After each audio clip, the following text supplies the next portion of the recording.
Pour faire suite à la note d'analyse des chocs de taux dans le cadre du stress test EIOPA 2024 que nous avons publié sur notre page LinkedIn de Solvency, je souhaiterais faire une vidéo pour vous présenter le module courbe de taux du SaaS Solvency Lab, accessible à tous via l'adresse solvency.fr. J'espère que vous trouverez une utilité de notre SaaS dans vos différents travaux ALM. Et aujourd'hui, on va parler uniquement du stress test. En effet, dans la dernière note que nous avons rédigée, nous n'avons abordé que certains points clés concernant les chocs de taux du stress test 2024. Il reste certainement beaucoup de choses à explorer et à analyser sur ce sujet. Nous croyons que vos expertises et vos idées, combinées aux fonctionnalités qu'offre Solvency Lab, peuvent pousser les analyses beaucoup plus loin. Donc commençons par ouvrir notre SaaS Solvency Lab. Je vais saisir l'adresse solvency.fr. Donc voilà l'interface de notre SaaS. Et vous pouvez voir que en juste quelques secondes, Python a été chargé. Donc je vais d'abord vous montrer où se trouve le module courbe de taux de Solvency Lab. On peut y accéder de deux façons. Soit via la barre des tâches à gauche. Vous voyez, au niveau des éléments économiques, il y a courbe de taux. Une deuxième façon pour retrouver, c'est dans notre boîte à outils avec les différents outils dont on va parler lors d'une autre vidéo. Ici, je vais vous juste montrer l'outil YieldX pour travailler avec les courbes de taux. Donc par défaut, vous trouvez juste une courbe de taux qui s'appelle 0 en cliquant sur la courbe et fait inspecter. Donc voilà, en effet, c'est une courbe flat. Tous les courbes ont été figées à 0. Donc ça ne va pas nous aider dans notre étude. Ici, vous pouvez créer n'importe quelle courbe de taux en donnant des noms et les caractéristiques, genre input, année par année ou mois par mois. Pour ne pas perdre de temps, on va faire les choses différemment. Ici, je vous présente le workspace. Voilà. Et on a préparé un workspace dédié à l'exercice stress test EIOPA 2024. Pour y accéder, il suffit de charger les deux jeux de données, un pour les éléments économiques et pour l'autre pour les éléments non économiques, stockés dans deux fichiers Google Sheets différents, consultables, téléchargeables, mais non modifiables par le public. C'est un choix de notre part de ne pas laisser les autres modifier le fichier. Donc ici, il y a un petit guide pour vous montrer comment vous pouvez paramétrer votre propre workspace. Je vais peut-être faire une autre vidéo pour expliquer plus en détail comment faire. C'est pas l'objectif ici. Donc ici, je vais juste utiliser le workspace que j'ai préparé pour le stress test. Je vais vous montrer comment faire. Ici en bas, normalement, il faut renseigner le lien de publication des deux fichiers Excel que j'ai mis sur Google Sheet. J'ai déjà pré-rempli le lien de publication. Donc maintenant, il suffit de les charger dans l'outil. Donc je vais cliquer sur charger. Voilà, c'est chargé. Pareil pour les éléments économiques. C'est surtout ce fichier-là avec les éléments économiques qui sont utiles dans cette vidéo. Donc voilà, c'est chargé. Ah oui, et à titre de convenance, j'ai mis ici le lien de consultation des deux fichiers input. Et je vais les ouvrir ici pour vous montrer à quoi ça ressemble. Et ici, on a c'est très simple, c'est un fichier Excel, XLSX, avec les différents onglets correspondant aux différents inputs de notre SaaS. Donc il y a le tableau des données historiques, les hypothèses économiques déterministes ici. Et surtout, ce qui est intéressant ici, ce sont les onglets dont le nom commence par YieldCurve ici. Donc ici, dans cet onglet, on a les différentes courbes de taux Smith-Wilson et ici les courbes de taux mais avec une autre méthode d'interpolation, extrapolation, la méthode Spline. Revenons ici, yield curve. J'ai mis 4 différentes courbes. La courbe officielle 2023 sans VA, la courbe officielle 2023 avec VA et les deux courbes de stress test sans VA et avec VA. Encore une fois, là on va juste travailler avec les courbes de la zone euro. Si vous voulez, vous pouvez mettre les différentes courbes des autres zones ou pays. On retrouve les paramètres classiques ici, l'UFR. Et à partir de la ligne 8, les différents taux sans risque, des différentes maturités allant de 1 an à 20 ans. Donc dans le fichier Excel de l'IOPA, normalement, comme la partie interpolation, extrapolation a été déjà réalisée par l'IOPA, le fichier vous donne la courbe annuelle sur toutes les maturités allant de 1 an jusqu'à 150 ans. Ici, on s'arrête à 20 ans. Le dernier point disponible, last liquid pour le dernier point liquide. Et c'est à Solvency Lab de faire l'interpolation et l'extrapolation. On va voir pourquoi on a fait ce choix-là, pourquoi on ne renseigne pas la courbe complète de l'IOPA. Donc il y a dans Yield Curve Spline ici, c'est pas une courbe des taux, c'est plutôt les différents chocs de taux swap à différentes maturités ici, donnés par l'IOPA. Vous voyez que j'ai ramené ici un onglet Market Shock provenant du fichier instruction de l'IOPA concernant le stress test. Ici, l'IOPA nous donne les niveaux de choc en BP par maturité. Il n'y en a pas tous. Et on va regarder juste l'euro ici. Donc dans cet onglet-là, j'ai fait une petite formule très simple pour récupérer les chocs ici de la zone euro à différentes maturités. Et là où le choc n'est pas précisé, on va juste mettre un X pour indiquer à l'outil plus tard que c'est là où il faut faire l'interpolation. Ok.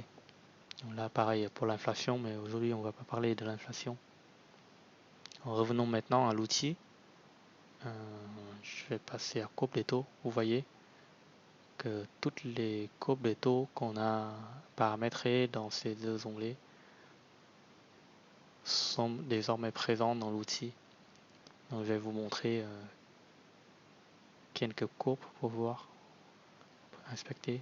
Là c'est la courbe officielle 2023 mais sans VA. Ok. Là c'est la courbe VA. Et dans la courbe VA, par défaut, l'outil trace la courbe avec VA bien sûr, mais aussi sans VA. Courbe en pointillé ici. Petite précision, c'est la courbe sans VA, mais construite avec les paramètres qu'on a donnés à la courbe VA, genre alpha, l'UFR, etc. Donc ça va pas être exactement pareil que la courbe sans VA qu'on a définie ailleurs. Donc, je vais vous montrer pour être totalement transparent. Maintenant, on va sectionner les deux courbes, sans VA et avec VA. On fait comparer. On va se concentrer sur la partie sans VA ici, de la courbe. Donc vous voyez que les deux courbes sont très proches, mais c'est pas exactement la même chose. Si on fait un zoom ici, vous voyez, il y a une petite différence. Voilà, une petite différence. Pourquoi il y a cette différence? Parce que c'est pas exactement les mêmes paramètres que l'IOPA a fourni pour les deux courbes avec et sans VA. Avec la courbe sans VA, l'UFR est fixé à 3,45, alpha 0, 11, 15, voilà. Et la courbe VA, c'est un peu différente. Voilà, c'est le alpha qui a bougé un peu. C'est pour ça que la courbe sans VA dans deux situations est légèrement différente. Non, je vais d'abord vous montrer la courbe stress test. Là, c'est la courbe stress test et la courbe de base avec VA. Donc c'est très différente et on va analyser toutes ces différences-là avec Solvency Lab. Donc d'abord, on peut comparer les deux courbes. Je sélectionne stress test 8 VA, baseline 8 VA et je vais comparer. Donc voilà. Maintenant, on va faire une analyse de mouvement en partant de la courbe annuelle avec VA. On va mettre à jour petit à petit les paramètres Smith-Wilson pour arriver à la courbe du stress test. Comment faire? Donc, je vais sélectionner la courbe baseline avec VA. Je vais la dupliquer. Je vais la modifier. Donc on va commencer par changer l'UFR. Ok. Je touche pas à tous ces paramètres là. Je vais juste changer l'UFR à 330. Ok. Je vais continuer à dupliquer la nouvelle courbe. Je la modifie. Maintenant, je vais mettre à jour alpha. Ok. Je vais valider. Maintenant, on va changer les taux sans risque. On va mettre les taux swap du stress test. Donc pour ça, je vais d'abord aller ici. Modifier. Donc voilà, je recopie tous les taux ici. Donc si on a les taux sans VA, même si c'est la courbe VA, on renseigne ici les taux sans VA. Je reviens ici, modifier. Voilà, je vais mettre à jour ce vecteur de taux. J'ai oublié de renommer la courbe. Je vais dire risk free rate. Ok, je valide. Et enfin, la dernière étape, qu'est-ce qu'on va faire?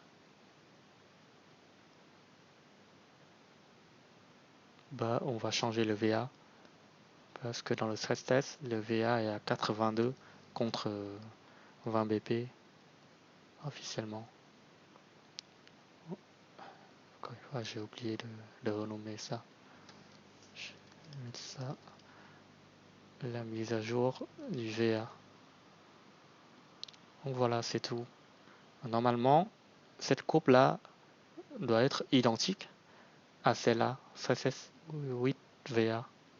Si j'ai bien fait les choses, on va vérifier ensemble. Ok. Visuellement, ça allait identique. Et si vous voulez, vous pouvez vérifier les chiffres ici.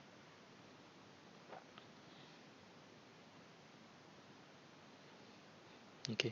Donc, admettons que tout est bon. Maintenant, je vais vous montrer l'analyse de mouvement. Donc, je vais sélectionner la courbe de départ baseline 8 VA et après les différentes étapes de mise à jour et je vais faire comparer. Voilà, on a une comparaison de la courbe de taux swap et la courbe de taux forward. Donc, comment interpréter ces graphiques-là? Par exemple, ici, on part de la courbe violette, qui est la courbe de taux swap, avec VA. Et après, quand on met à jour l'UFR, qu'est-ce que ça fait? Ça fait, j'ai zoomé pour vous montrer, ça fait baisser un peu la partie long terme de la courbe. Ici, je fais un zoom, vous voyez, là c'est la courbe de départ. Et le fait de changer l'UFR pour le faire passer de 3,45 à 3,30, ça fait baisser un peu la partie long terme de la courbe. Et après, le fait de ralentir la vitesse de convergence alpha fait encore baisser la courbe à ISO maturité, bien sûr. Ensuite, les deux changements majeurs qu'on peut voir ici, c'est le changement des taux swap sans risque ici. Ça décale la courbe vers le haut. Et enfin, le passage du VA de 20 BP à 82 BP, ça a un impact très significatif sur la courbe aussi. Et on peut faire cette même analyse sur la courbe de taux forward, bien sûr. Je vais pas rentrer en détail ici. Maintenant, on va passer à une autre chose. Comme discuté dans la note d'analyse de Solvency, il y a d'autres assureurs qui a remarqué une différence entre la différence des deux courbes de taux avec la méthode Smith-Wilson, on n'est pas Léopard, et les niveaux de choc de taux swap dans le tableau. Non, on va reconstruire cette différence avec Solvency Lab. Donc, je vous ai déjà montré tout à l'heure dans le fichier input ici, dans l'onglet Yield Curve Spleen, on a une colonne qui correspond au vecteur de choc de taux swap fourni dans le stress test. Ça a été repris ici, choc swap stress test. Je vais visualiser cette courbe de choc inspectée. Bon, là, je vais masquer les taux swap, les taux forward, pardon, parce que ça n'a pas trop de sens.